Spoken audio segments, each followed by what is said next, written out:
सुमित अपनी माँ के साथ दिल्ली के शांति नगर वाले मकान में था कि इतने में उसका फोन बजता है। सामने फोन पर रुचि है। सुमित कुछ कह पाता उससे पहले उसकी भावभंगिमा बंद होने लगती है। उसके हाथ कांपने लगते हैं, चेहरे का रंग पीला पड़ जाता है। वह घबराकर अपनी माँ की तरफ देखकर कहता है, पिंकू कौन है माँ? किसकी बात कर रही है रुचि दी? बेटे के चेहरे की उड़ी रंगत देख सुलक्षणा घबरा गई। बिस्तर से उठते हुए बेचैन होकर बोली, अरे तेरा बेटा ही तो है पिंकू, और किसी पिंकू को तो मैं जानती नहीं। क्या हुआ? क्या कहा रुचि ने पिंकू के बारे में? कुछ तो बता माँ। वह नहीं रहा, मेरा बच्चा पिंकू चला गया, कहकर सुमित बच्चों की तरह रोने लगा। क्या हुआ उसे? ला मेरा फोन दे। शायद रुचि किसी और से बात करना चाह रही थी और तेरा नंबर मिल गया। मैं समता का नंबर लगा लेती हूँ, बहू से ही पूछ लेती हूँ इस फोन के बारे में। जरूर कुछ गड़बड़ हुई है, हो सकता है तुझे सुनने में कुछ गलती हुई हो। सुलक्षणा लगातार बोले जा रही थी। टेबल से अपना मोबाइल उठाकर उसने अपनी बहू समता का नंबर मिला लिया। मोबाइल समता के जीजा जी ने उठाया। सुलक्षणा के कान जो नहीं सुनना चाह रहे थे वही सुनना पड़ा। सचमुच सुमित का 2 वर्षीय बेटा पिंकू इस दुनिया को छोड़कर जा चुका था। पिछले सप्ताह ही तो समता अपनी बहन रुचि के घर लखनऊ गई हुई थी। शादी के बाद सुमित की व्यस्तता के कारण वह रुचि के पास जा नहीं पाई थी। रुचि ही एक बार आ गई थी उससे मिलने। माता पिता तो थे नहीं, इसीलिए दोनों बहनों के एक दूसरे का सहारा थीं।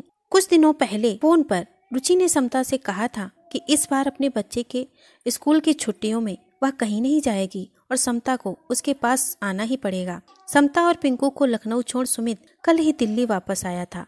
वह गुड़गांव में एक जर्मन एमएनसी में मैनेजर के पद पर था।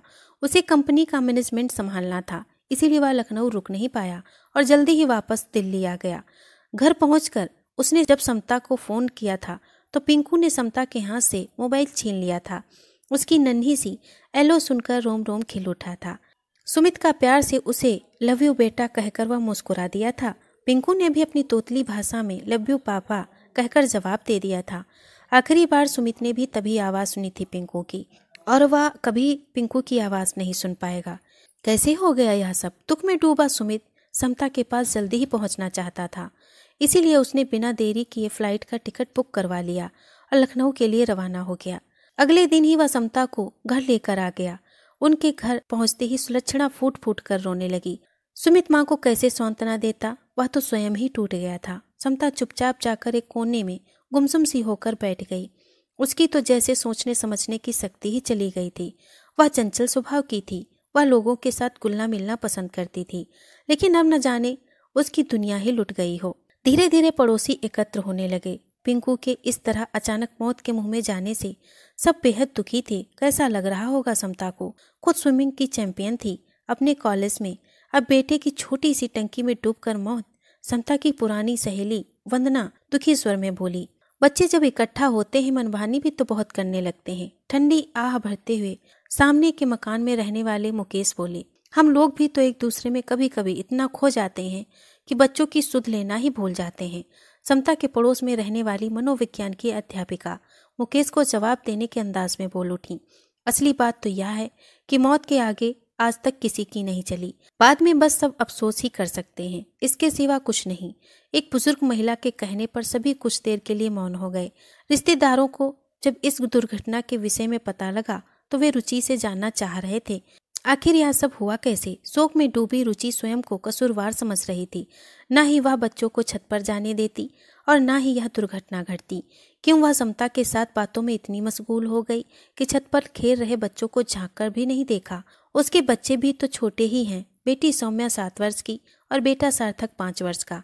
तभी तो वो समझ ही नहीं पाए कि पानी की टंकी में गिरने के बाद पिंकू हाथ पैर मार कर खेल नहीं रहा था, बल्कि झटपटा रहा था। खेल खेल में ही क्या से क्या हो गया। छत के फर्श पर रखी पानी की टंकी का ढक्कन खोल रुचि के बच्चे उसमें हाथ डालकर मस्ती कर रहे थे। पिंकू ने भी उनकी नकल करनी चाहिए, किंतु वह छोटा था और जब उचक कर उसने पानी में दोनों हाथ डालने की कोशिश की तो उसका संतुलन बिगड़ गया और अपने को संभाल न पाने के कारण टंकी में ही गिर गया। रुचि और समता के तब होश उड़ गए थे जब सौम्या ने नीचे आकर कहा था, पिंकू बहुत देर से पानी में है, आप निकालो बाहर। बेतहाशा दौड़ते हुए वे दोनों छत पर जा पहुंची, पर तब तक बहुत देर हो चुकी थी। अपनी बहन समता के दुख में दुखी रुचि के पास आंसुओं के सिवा कुछ नहीं था। पड़ोसी और रिश्तेदार का सुमित के घर आना जाना लगातार जारी था। सबकी नम आंखें हृदय का दुख व्यक्त कर पा रही थीं। मन को हल्का करने के लिए एक दूसरे से बातें भी कर रहे थे वे, किंतु समता सबसे दूर बैठी थी। जब कोई पास जाकर उससे बात करना शुरू करता तो वह अपना चेहरा दूसरी ओर मोड़ लेती। न आंखों में आंसू थे और न ही चेहरे पर कोई भाव। पिंकू का नाम सुनते ही वह कानों पर हाथ रख लेती और सबकी बातों को अनसुना कर देती थी। सबकी यही राय थी कि समता को रोना चाहिए ताकि उसका मन हल्का हो पाए और वह भी सबके साथ अपना दुख साझा कर पाए। पर समता तो भावहीन चेहरा लिए एकटक शून्य में ताकती रहती थी। समता की मानसिक स्थिति को देखते हुए सुमित ने मनोचिकित्सक से सलाह ली। मनोचिकित्सक ने बताया कि ऐसे समय में कई बार व्यक्ति की चेतना दुख को स्वीकार नहीं करना चाहती, किंतु अवचेतन मन जानता है कि कुछ बुरा घट चुका है, सो व्यक्ति का मस्तिष्क कुछ भी सोचना नहीं चाहता। समता के विषय में उसने कह दिया, यदि कुछ और दिनों तक उसकी यही हालत रही तो उसके दिमाग के सोचने समझने की शक्ति हमेशा के लिए खत्म हो सकती है। चिकित्सक ने सलाह दी कि समता को पिंकू के कपड़े दिखाकर रुलाने का प्रयास करना चाहिए। डॉक्टर की सलाह अनुसार सुमित ने समता को पिंकू के कपड़े, खिलौने और फोटो दिखाए। पिंकू के विषय में जानबूझकर बातें भी करने लगा। वह सुलक्षणा ने भी पिंकू की शैतानियों के किस्से समता को याद दिलाए और उन शैतानियों का नतीजा ही पिंकू की मौत का कारण बना। कहकर रुलाना भी चाहा, पर समता पर किसी प्रकार का असर होता दिखाई नहीं दिया। सुलक्षणा ने सुमित को सलाह दी कि सब साथ में अपने गांव चलते हैं। वहां जाकर कुछ दिन इस वातावरण से दूर होने पर समता शायद सब कुछ नए सिरे से सोचने लगे और पिंकू की अनुपस्थिति खलने लगे उसे। संभव है फिर उसके मन का गुबार आंसुओं में निकल जाए। माँ की बात मान सुमित समता और सुलक्षणा के साथ कुछ दिनों के लिए गांव चला गया। उत्तर प्रदेश के बाराबंकी के नजदीक ही गांव में उनका बड़ा सा पुश्तैनी मकान था। पास ही आम के बगीचे भी थे। उन सबकी देखभाल रणजीत किया करता था। रणजीत बचपन से ही उनके परिवार के साथ जुड़ा हुआ था। यूँ तो उसकी उम्र 40 वर्ष के ऊपर थी, पर परिवार के नाम पर पत्नी रज्जो और 4 वर्षीय इकलौती बेटा सूरज ही थे। सूरज का उसने पास के स्कूल में दाखिला करवा दिया था। विवाह के लगभग 20 वर्षों बाद सूरज का जन्म हुआ था। रज्जो और रणजीत चाहते थे कि उनकी आंखों का तारा सूरज खूब पढ़े लिखे और बड़ा होकर कोई अच्छी नौकरी करे। सुमित का परिवार गांव आ रहा था। यह सुनकर रणजीत ने उनके आने की तैयारियां शुरू कर दी। घर खूब साफ सुथरा कर बाजार जाकर जरूरी सामान ले आए। पिंकू के विषय में जानकर वह भी बहुत दुखी था। गांव पहुंचकर सुमित और सुलक्षणा का मन तो कुछ हल्का हुआ, पर समता की भाव शून्यता वहां भी कम ना हुई। सुमित उसे इधर उधर लेकर जाता। सुलक्षणा भी गांव की पुरानी बातें बताकर उसका ध्यान दूसरी ओर लगाने का प्रयास करती, पर समता तो जैसे जड़ हो गई थी। न वह ठीक से खाती पीती और न ही ज्यादा कुछ बोलती थी। उस दिन सुमित सुलक्षणा के साथ घर के नजदीक बने तालाब के किनारे टहल रहा था। समता घास पर चुपचाप बैठी थी। कुछ देर बाद पास के खाली मैदान पर बच्चे आकर क्रिकेट खेलने लगे। उनके पास जो गेंद थी वह प्लास्टिक की थी, इसीलिए सुमित ने समता को वहां से हटाना आवश्यक नहीं समझा। बच्चे गेंद पर तेजी से बल्ला मारकर उसे दूर फेंकने का प्रयास कर रहे थे ताकि गेंद दूर तक जाए और उन्हें अधिक से अधिक रन बनाने का अवसर मिले। उन बच्चों की टोली में एक छोटा सा बच्चा हर बार फुर्ती से जाकर गेंद लेकर आ रहा था। छोटा होने के कारण बच्चों ने उसे बैटिंग या बॉलिंग न देकर फेंकी हुई गेंद वापस लाकर देने का काम सौंपा हुआ था। इस बार एक बच्चे ने कुछ ज्यादा ही तेजी से बल्ला चला दिया और गेंद तीव्र गति से लुढ़कने लगी। छोटा बच्चा भागता हुआ गेंद पकड़ने की कोशिश करता रहा, पर गेंद तो खूब तेजी से लुढ़कते हुए तालाब में गिरकर ही रुकी। प्लास्टिक की होने के कारण वह गेंद पानी में तैरने लगी। गेंद तालाब से निकालने के लिए उस बच्चे ने जमीन पर पड़ी एक पेड़ की पतली सी टहनी उठाई और गेंद को टहनी से खिसकाकर करीब लाने की कोशिश करने लगा। पेड़ की डंडी गेंद तक तो पहुंच रही थी, पर इतनी बड़ी नहीं थी कि वो गेंद को आगे की ओर धकेल पाए।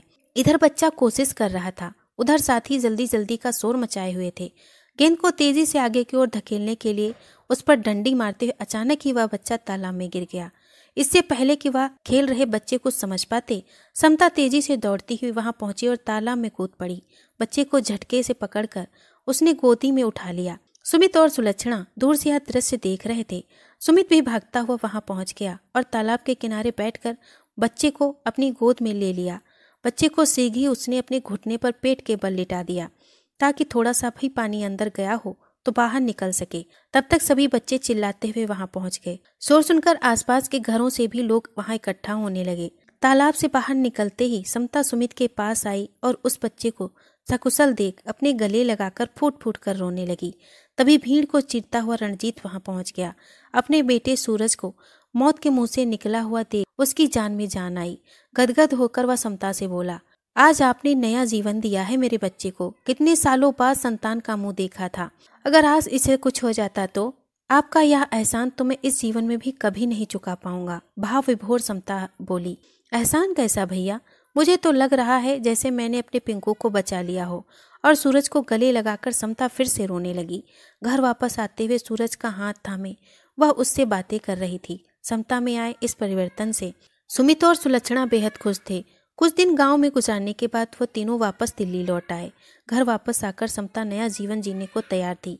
अनजाने में ही सही उसे एहसास हो गया था कि जिंदगी में गम और खुशी दोनों को ही गले लगाना पड़ता है। उसके अवचेतन मन ने उसे समझा ही दिया था, सुख और दुख के ताने बाने को गूंथ कर ही जिंदगी की बुनाई होती है।